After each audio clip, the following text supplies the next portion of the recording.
Hi there. So today I wanted to talk to you about the full moon that's coming up on July 12th, at least in my location. In the July full moon, or the blessing moon, it's the first full moon after the solstice, which was June 21st.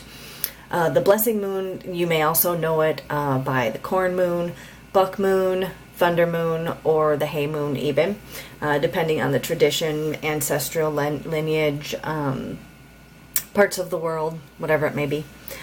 Around this time of the year, the buck deer start growing their antlers, thunderstorms rage, we've had some good ones lately, and of course the farmers struggle to pile up the hay in their barns.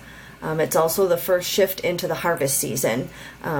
We pick that great, wonderfully delicious, ripe corn, which puts us into the first harvest. The July 2014 full moon ushers in the first of the 3 full moon supermoons of 2014. We did previously had 2 supermoons in January, on January 1st and the 30th, but those were new moon supermoons and not full moon supermoons. The closest supermoon, or the biggest moon that you will see of this year, will come with the August 10th full moon. So some people ask, when exactly is the full moon? The full moon, at least for July, the full moon falls, well, I guess every month, it falls at the same instant all over the world, according to universal time. The full moon in July, on July 12th, will be at 11:25 universal time. The actual clock time for this full moon, and for every full moon of the year, of course, varies by your time zone, your place in the world.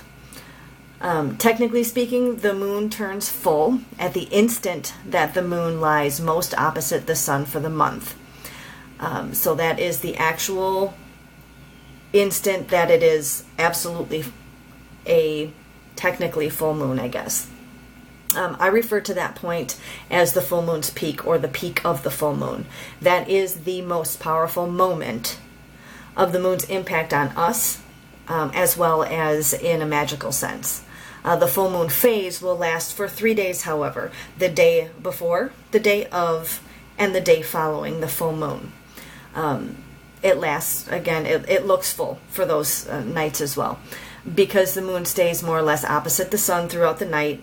The full moon, you'll want to look for the full moon, of course, in the east at dusk, and it's highest in the sky around midnight, and low in the west at dawn.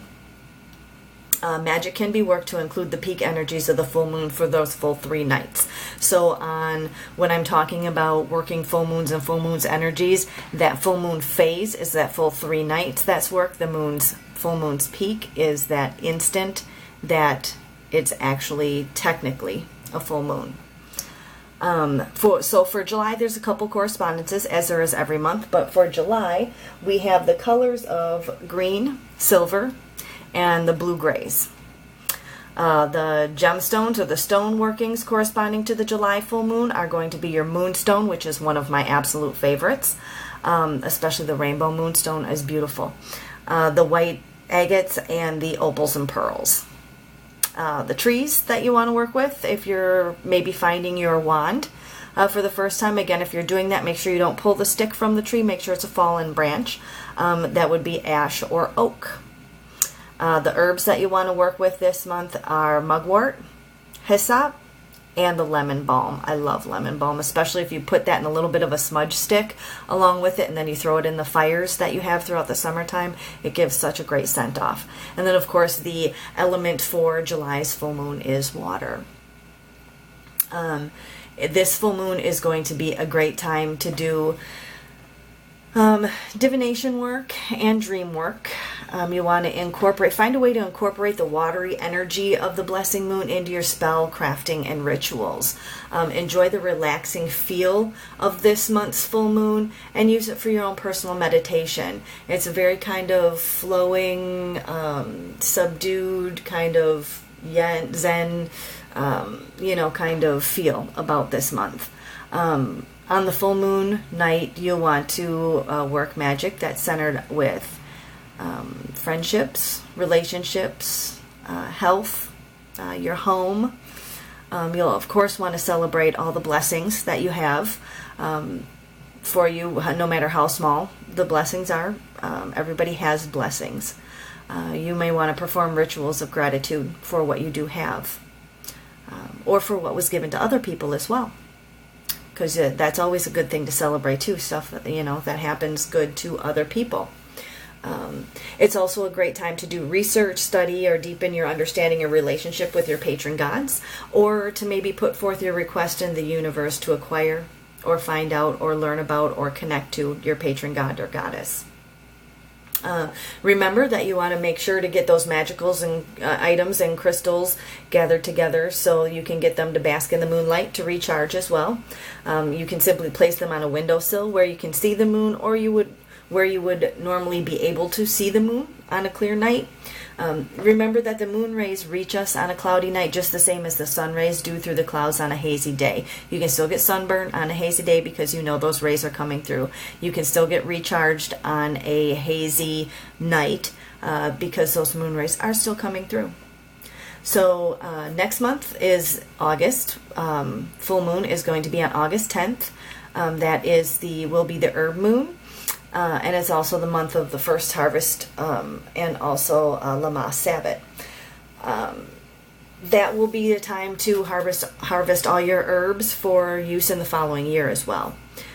We did sell out of the July full moon kits this month, but the kit for the August full moon will become available in the shop within the next week. And again, the shop is www.annikasmagicalarts.com, or you can look up Annika Rogue on Facebook, and it's also linked through there.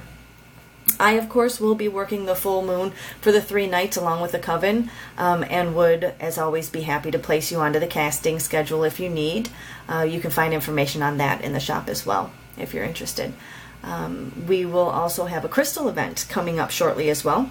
Be sure to check the Annika's Magical Arts Facebook page and or the website for information on that as it becomes available.